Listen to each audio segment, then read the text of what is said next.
से हम सब स्वागत करें माननीय मुख्यमंत्री बिहार श्री नीतीश कुमार जी का।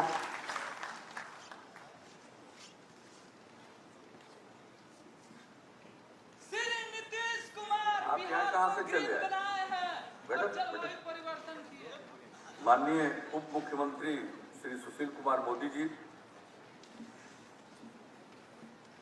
पर्यावरण वन एवं जलवायु परिवर्तन विभाग के प्रधान सचिव श्री दीपक कुमार सिंह जी,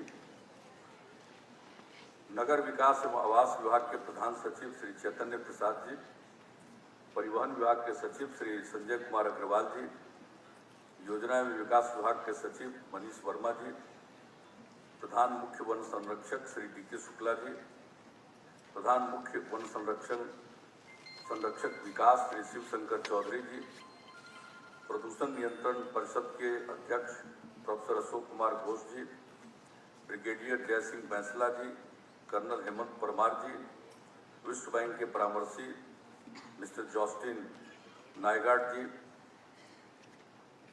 पटना के वन संरक्षक गोपाल सिंह जी, पटना के डीएम कुमार रवि जी, पटना नगर निगम के आयुक्त अनुपम कुमार सुमन जी, इस कार्यक्रम में उपस्थित पर्यावरण वन एवं जलवायु परिवर्तन विभाग तथा नगर विकास विभाग के सभी पदाधिकारीगण एवं कर्मीगण, पर्यावरण के विभिन्न कार्य क्षेत्रों में बेहतर कार्य करने पर सम्मानित किए जाने वाले अतिथि एवं संस्थाओं के प्रतिनिधिगण, एनसीसी के कैडेटगण, छात्र छात्राएं, विशिष्ट अतिथिगण, प्रिंट एवं इलेक्ट्रॉनिक मीडिया के यहाँ उपस्थित प्रतिनिधिगण, बहनों एवं भाइयों, आज विश्व पर्यावरण दिवस है और आज एक खास बात है कि आज ही ईद भी है और 5 जून को हम लोग विश्व पर्यावरण दिवस एक जमाने से मना रहे हैं, संभवतः 1974 से ही। लेकिन एक खास बात है कि 1974 के 5 जून को ही लोकनायक जयप्रकाश नारायण ने संपूर्ण क्रांति का आह्वान किया था, इसलिए हम लोग 5 जून को संपूर्ण क्रांति दिवस भी मनाते हैं। तो 5 जून की एक विशिष्ट स्थिति, संपूर्ण क्रांति दिवस। और संपूर्ण क्रांति का मतलब क्या है, उसमें सारी चीजें आ जाएगी, पर्यावरण का संरक्षण। संपूर्ण क्रांति का मतलब उसमें सारी चीजें शामिल होती हैं। तो बिहार में संपूर्ण क्रांति दिवस भी 5 को, दुनिया भर में विश्व पर्यावरण दिवस 5 जून को, और आज खास बात है कि आज ईद का भी दिन है 5 जून।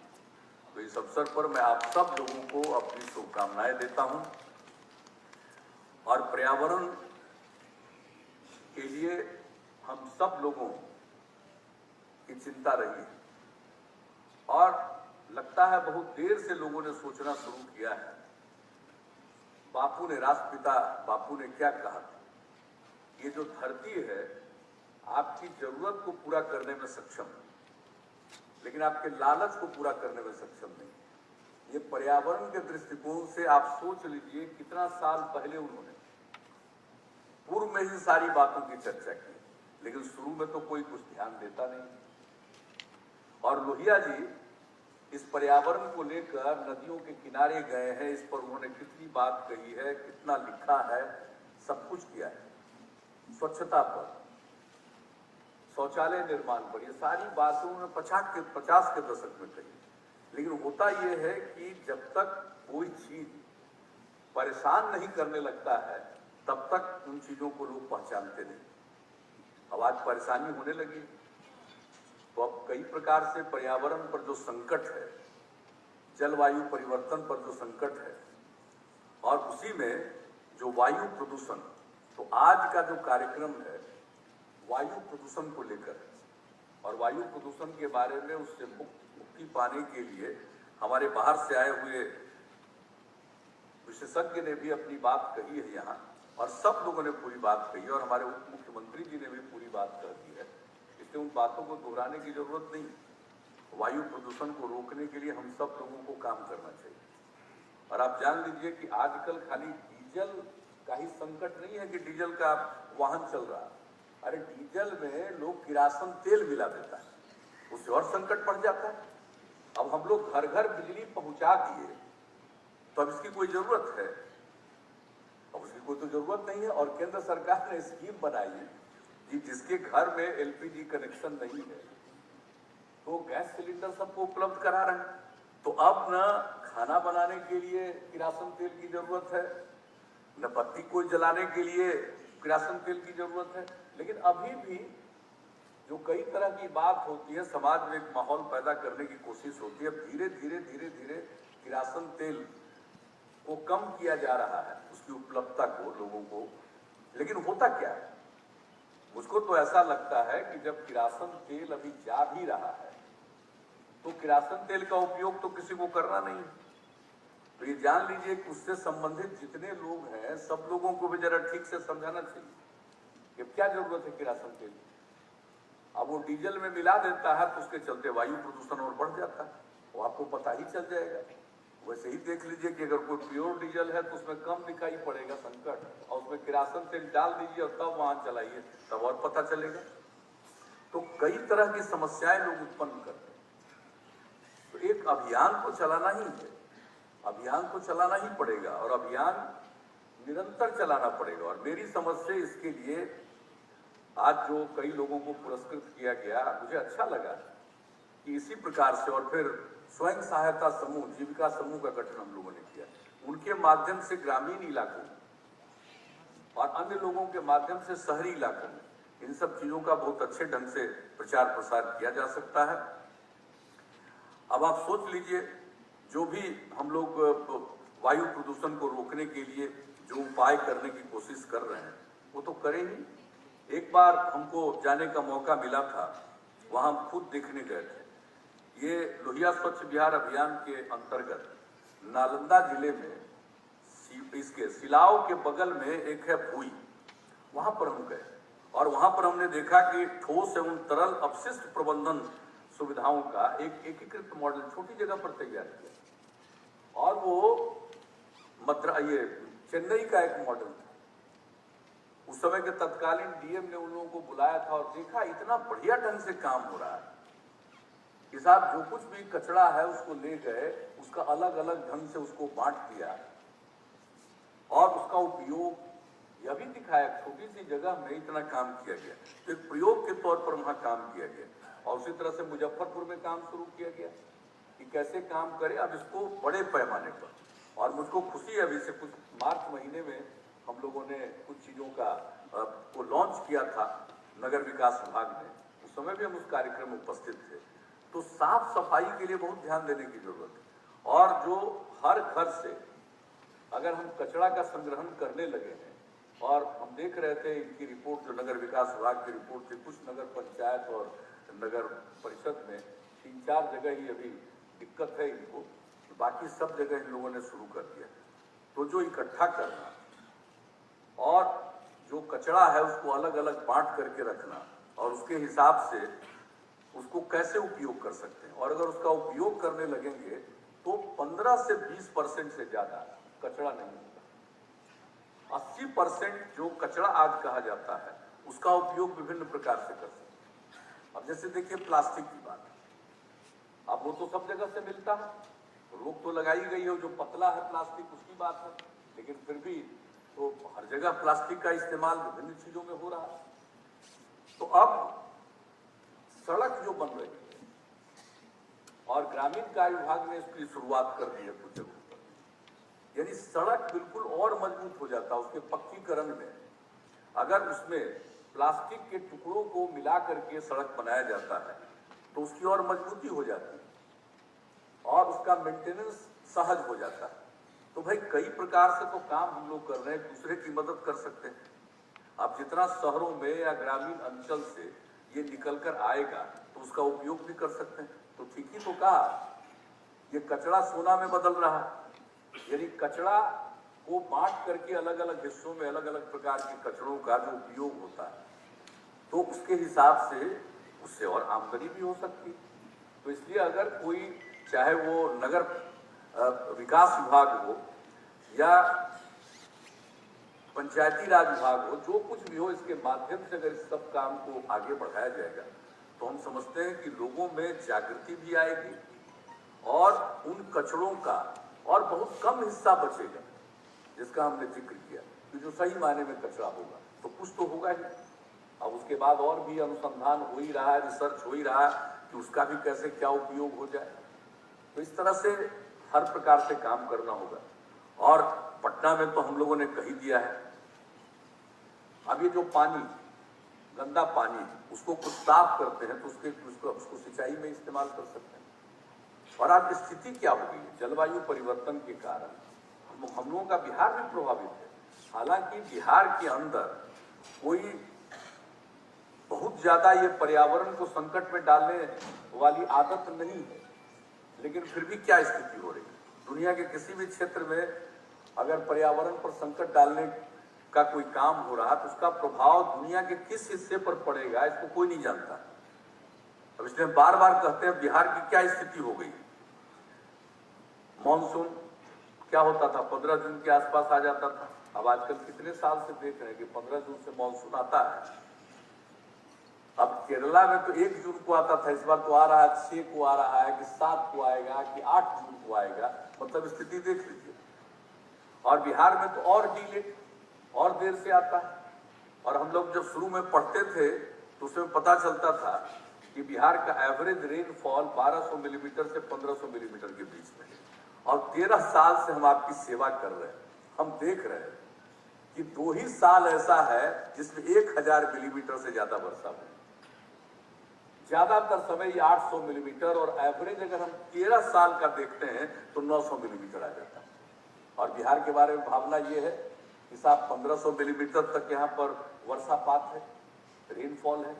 तो स्थिति में कितना बदलाव आता जा रहा है हर क्षेत्र में। तो इसलिए इन सब चीजों पर ध्यान देने की जरूरत है। और पिछले वर्ष तो औसत वर्षापात 771 मिलीमीटर थी, और हमको तो इस बार भी भय, अब अगले वर्ष भी वर्षापात की कमी होगी।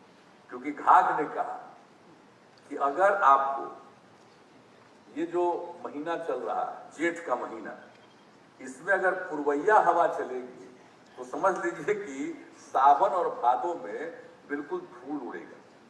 यही पिछले साल हमको डर लगा था, वो देखा कि वही हो गया। और पूरे औसत 771 मिलीमीटर रहा वर्षापात। अब इस बार कितना होगा, तो सोच लीजिए पर्यावरण पर अलग अलग किस्म के जो संकट आए। तो खैर आज तो हम लोग वायु प्रदूषण की बात ज्यादा कर रहे हैं, लेकिन वायु प्रदूषण हो या और भी दूसरे जितने मसले हो, तो इस सबसे छुटकारा दिलाने के लिए काम तो करना पड़ेगा। और जो डिपार्टमेंट की तरफ से जो बात यहाँ की गई, और हम लोग जान लीजिए एक एक चीज पर ध्यान रखे हुए, चाहे गंगा नदी का प्रश्न हो या और भी कोई प्रश्न हो, हर चीज पर हम लोग ध्यान दे रहे हैं। हम जैविक खेती को बढ़ावा देना चाहते हैं। अब कितना बढ़िया है भाई, मुजफ्फरपुर में तो देख लीजिए, अब जैविक खाद, अब लोगों को जैविक खाद मिल जाएगा। तो ऐसी स्थिति में हम लोग तो जैविक खेती को बढ़ावा दे रहे हैं। और अभी हम लोगों ने स्कीम शुरू कर दिया है। ये जो गंगा नदी के किनारे जितने जिले, 12 जिलों में ये जैविक खेती के लिए और सब्जी की जैविक खेती के लिए हम लोग बहुत ज्यादा मदद कर रहे हैं। यानी 30 डिसमिल जमीन पर 8000 रुपए की मदद राज्य सरकार की तरफ से सब्सिडी दे रहे हैं कि भाई जैविक खेती करिए। तो हम लोग तो अपनी तरफ से जो कर सकते हैं, किसी चीज में कोई कमी नहीं छोड़ रहे हैं। लेकिन एक चीज हम देख रहे हैं इन दिनों, कि जो वायु प्रदूषण की बात हो, उसमें उसका भी बड़ा योगदान है। अब ये फसल कटता है, उसके बाद उसमें लोग आग लगा देता है। पता नहीं कोई समझा दिया है कि आग लगा दीजिएगा तो उससे आपके मिट्टी की उर्वरक वो ज्यादा बढ़िया हो जाएगा। अब इससे गलत कोई बात हो ही नहीं सकती। हम पिछले साल से ही इस काम के लिए लगा दिया हमने कृषि विभाग को कि लोगों के बीच में कैंपेन चलाएंगे। और इस बार जो हम चुनाव में हेलीकॉप्टर से इधर से उधर जा रहे थे तो हम देखते रहते, तो मुझको इतना अफसोस होता था कि नीचे देखिए लोग अपना फसल काट लिए हैं, उसके बाद उसमें आग लगा दे रहे हैं। और ये पहले चक्कर कहाँ चलता था, कुछ सीमित इलाका था हम लोग का, सासाराम, कैमूर और कुछ हद तक थोड़ा बहुत बक्सर, थोड़ा बहुत भोजपुर में। और अब देख रहे हैं कि पूरे तौर पर, और पिछले साल हम नॉर्थ बिहार में नहीं देख रहे थे, इस साल हम नॉर्थ बिहार में भी देख रहे हैं ये बीमारी फैल रही है। तो पता नहीं जो अभियान है उसको तो सशक्त, उसको कोई ना कोई तो बता ही देता है, कोई ना कोई तो जरूर बता देता है लोगों को कि इसको जला दीजिएगा तो आपको फायदा करेगा। अब ये बताना जरूरी है उसका वायु प्रदूषण से कितना बड़ा संबंध है। और दिल्ली का जो वायु प्रदूषण है उसका संबंध किस चीज से? ये जो पंजाब हरियाणा अन्य जगहों पर फसल की कटनी के बाद जो आग लगा दिया जाता है उसके चलते वायु प्रदूषण का प्रभाव है। तो आप कल्पना कर लीजिए कि अपने राज्य में भी अब धीरे धीरे कटनी के बाद लोग अपना लगाने लगे आग। और कौन समझाता? हमने तो कहा कृषि विभाग को कि भाई एक एक जगह कंपेन करिए, और हम सारे डीएम्स को भी कहेंगे कि ये पूरा का पूरा कंपेन करके लोगों को बताइए, और कौन है जो सलाह दे रहा है उसको आइडेंटिफाई करना बहुत जरूरी है। इस तरह का सलाह कोई अगर नहीं देगा तो लोग अपनी मर्जी से नहीं आग लगा रहा, निश्चित रूप से कुछ न कुछ लोग सलाह दे रहे हैं। तो हम लोग अपनी तरफ से तो काम कर रहे हैं, और जो गड़बड़ सुझाव देने वाला है उसको भी पहचानना चाहिए, और जो गड़बड़ सुझाव देने वाला है उसके खिलाफ सख्त कार्रवाई का भी हम लोग प्रावधान करें। इन सब चीजों के बारे में भी सोचना पड़ेगा, वरना होगा क्या? आप एक तरफ कंपेन चला रहे हैं, दूसरा कान में कुछ कह दिया कि नहीं ऐसा कर दीजिएगा तो आपको फायदा। तो इन सब चीजों पर भी ध्यान देने की जरूरत है।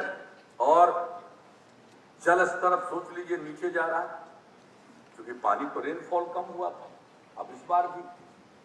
तो अनेक प्रकार का संकट है, और इसके लिए निरंतर हम लोग देख रहे हैं। वह तो एक अलग प्रश्न है कि जो भी आपदा प्रभावित इलाका होगा उसके लिए हम लोग काम करें।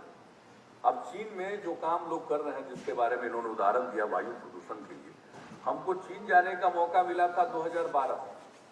हम तो वहां 7 दिन थे और सब जगह घूम रहे थे। हम देखते रहते थे कि कहीं चिड़िया दिख जाए।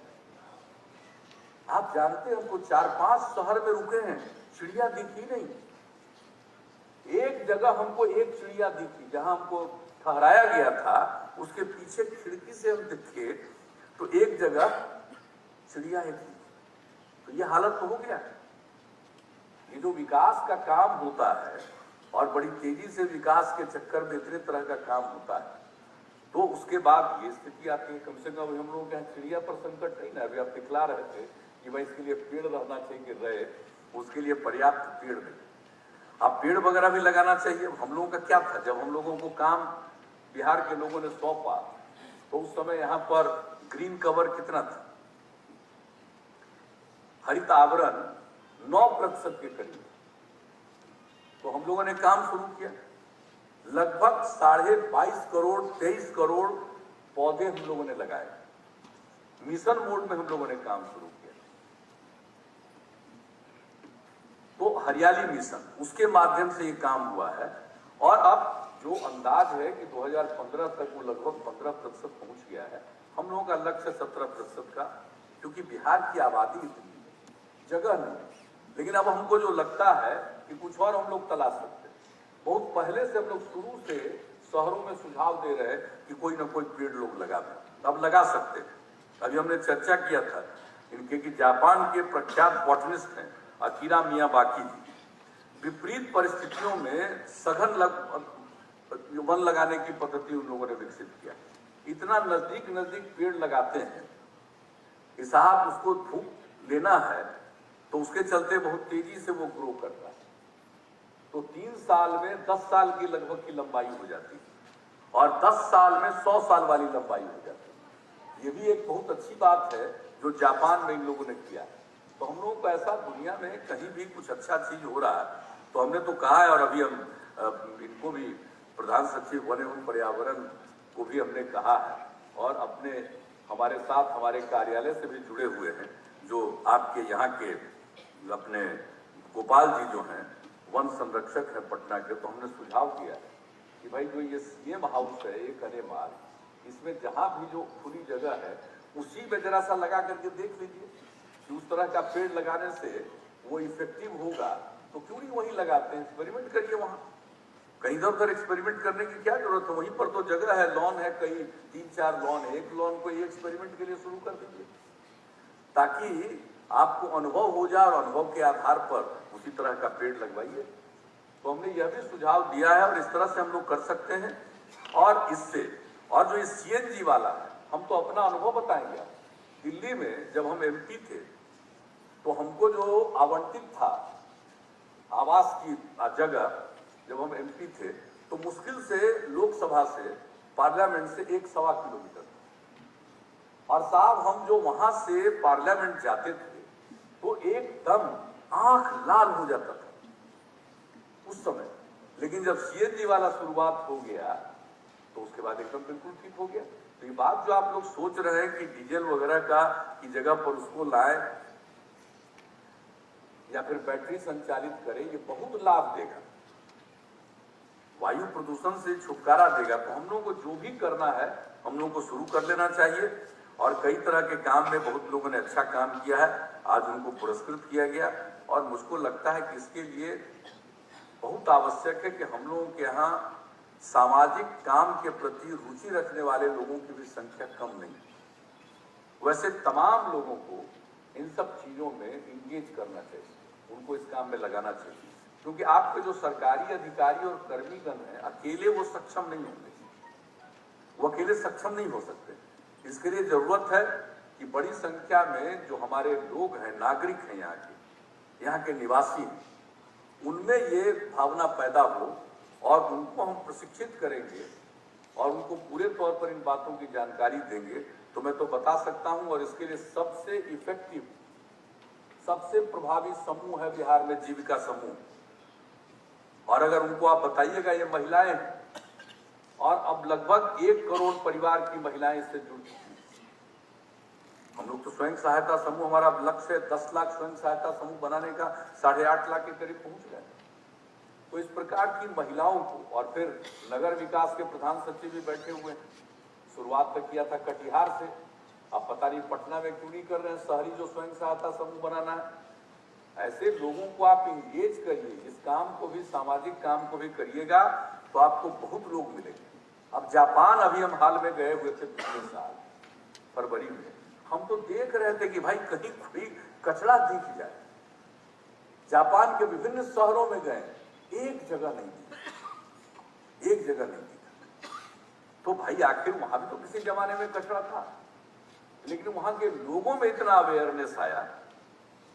और बिहार में लोगों को अवेयर नहीं आप कर सकते हैं। छठ के समय में कहीं कचरा रहता है, जरा बताइए तो? सब साफ करता है कि नहीं?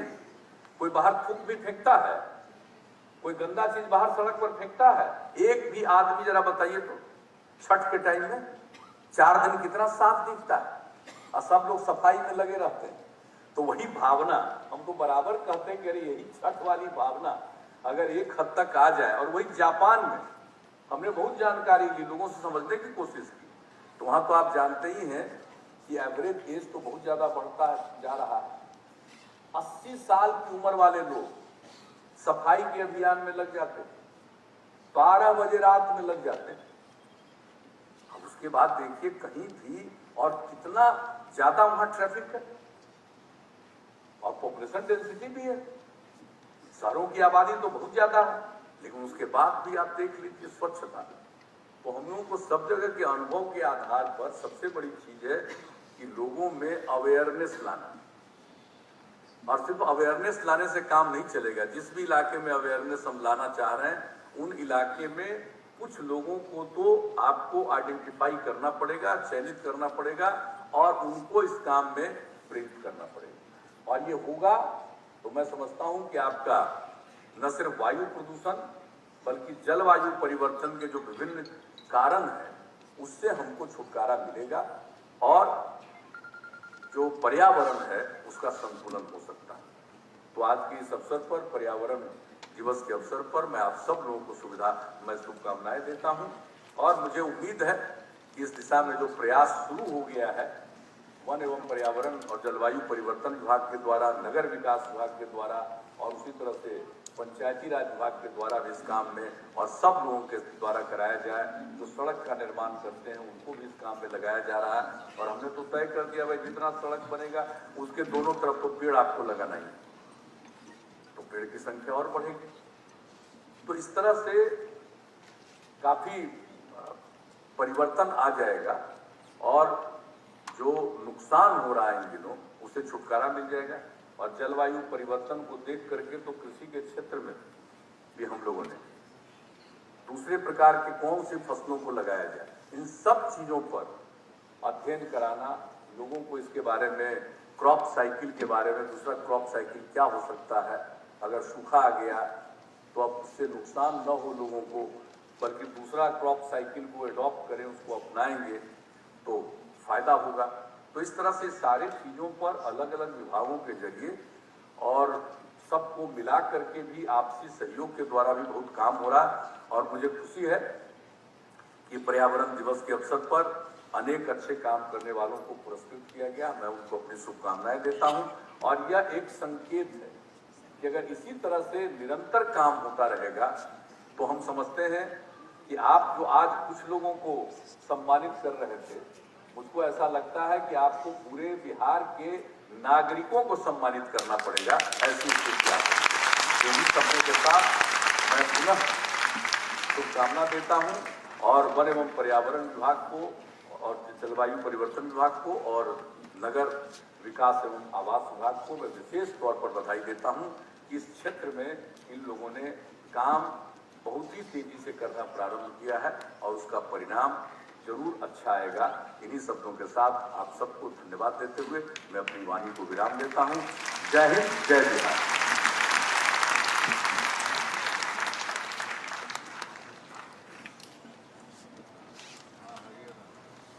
हेलो, अनेक अनेक आभार माननीय मुख्यमंत्री जी, अपनी शुभकामना